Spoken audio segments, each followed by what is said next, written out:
Le 24 octobre dernier, le pape François a publié une nouvelle encyclique sur l'amour divin et l'amour humain, intitulée Dilexit Nos. Alors, parler de la réception déonienne de cette belle encyclique revient à dire comment les fils spirituels du Père Déon ont accueilli cette encyclique.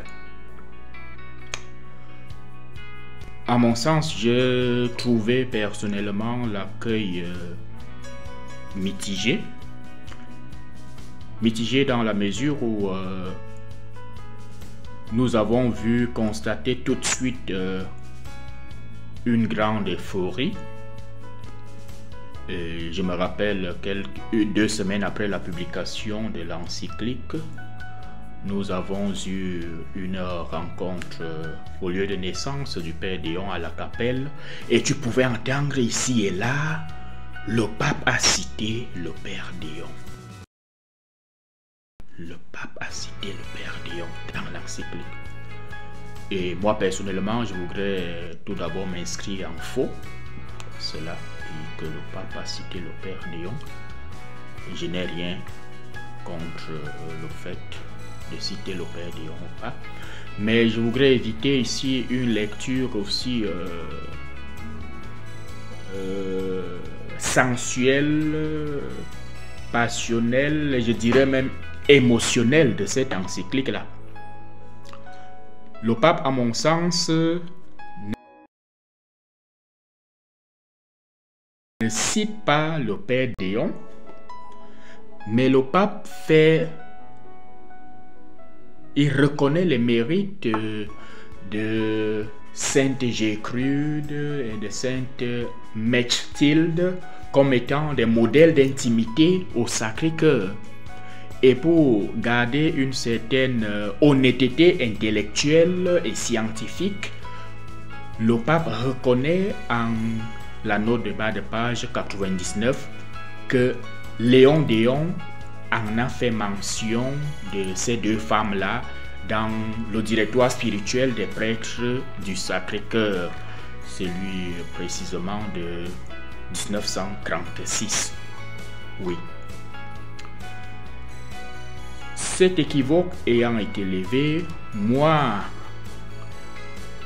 ce que je retiens de cette encyclique, je dirais, c'est une encyclique qui nous replonge dans la richesse même de la spiritualité du Sacré-Cœur et de la dévotion, ou mieux, les dévotions qui y vont avec. Et pour cela, je salue la profondeur spirituelle de l'encyclique qui aborde de fond en comble des questions spirituelles et théologiques. Entre autres, nous avons cet appel à l'amour et à la compassion.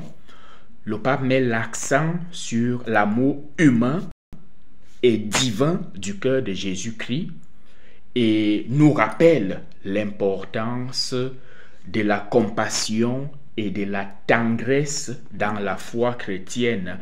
Dans un monde entraîné dans une barque de destruction et d'égoïsme, le pape nous rappelle l'importance de rentrer à l'essentiel, qui est l'amour, l'amour, l'amour.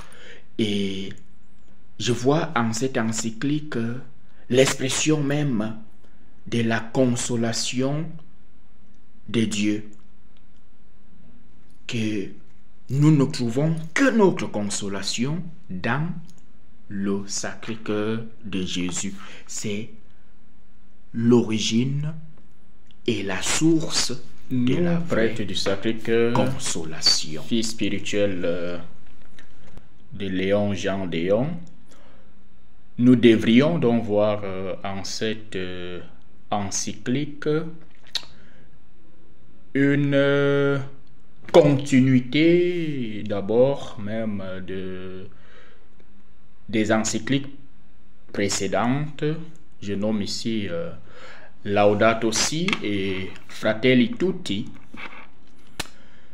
Et par là, voir un retour aux fondamentaux auxquels le pape nous invite, le retour aux fondamentaux de la foi catholique, en redécouvrant bien évidemment l'importance du cœur et de l'amour divin.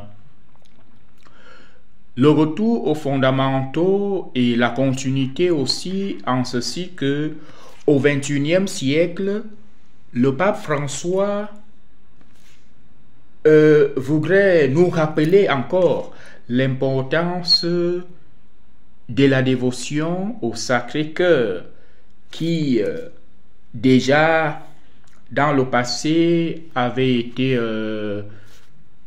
abordée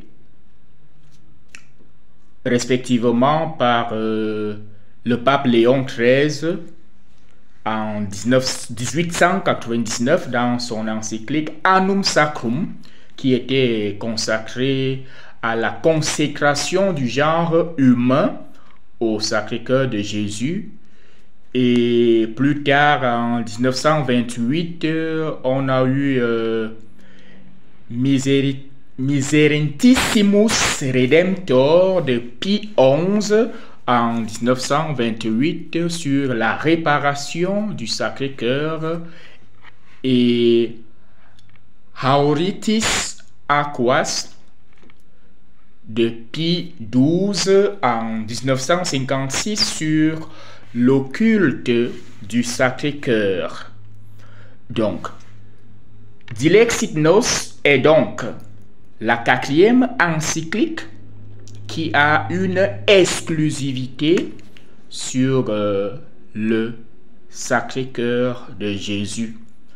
Donc, cette encyclique nous encourage, nous, prêtres du Sacré-Cœur, à un renouvellement donc, de la dévotion au Sacré-Cœur et à reproposer cette dévotion au Sacré-Cœur à ceux vers qui nous sommes envoyés et de percevoir la richesse de ce Sacré-Cœur qui est inépuisable. Et en cela, nous sommes donc appelés à revaloriser la spiritualité du Sacré-Cœur, d'abord dans nos milieux comme fils du Père Déon, héritier de la spiritualité du Sacré-Cœur, et de la faire nourrir aux fidèles de notre temps et susciter en ces fidèles-là un dialogue continu sur la manière dont l'amour et la compassion peuvent être intégrés dans la vie quotidienne et les pratiques religieuses dans notre monde d'aujourd'hui. Voilà brièvement ce que je peux dire de la réception de l'encyclique Dilexit Nos à mon niveau comme fils spirituel de Déon, comme prêtre du Sacré-Cœur de Jésus. Merci. Ce qui est important aussi pour nous comme prêtre du Sacré-Cœur et qui ressort comme une richesse pour nous et pour l'Église dans cette encyclique, c'est cette exploration de la notion du cœur dont fait le pape en s'appuyant sur des références à la fois théologiques, spirituelles, bibliques, en s'appuyant sur ses prédécesseurs, partant de Pie XI jusqu'à Benoît XVI, nous voyons là comment le pape souligne que le cœur est le centre de l'être humain. Centre de l'être humain, il unifie donc les aspects à la fois spirituels, émotionnels et physiques. Et en cela, cette encyclique critique fortement notre société moderne qui malheureusement transforme les êtres humains en consommateurs insatiables, asservis au rouage d'un marché qui ne s'intéresse pas au sens de l'existence. Et cela est non seulement une invitation, mais surtout une interpellation pour nous.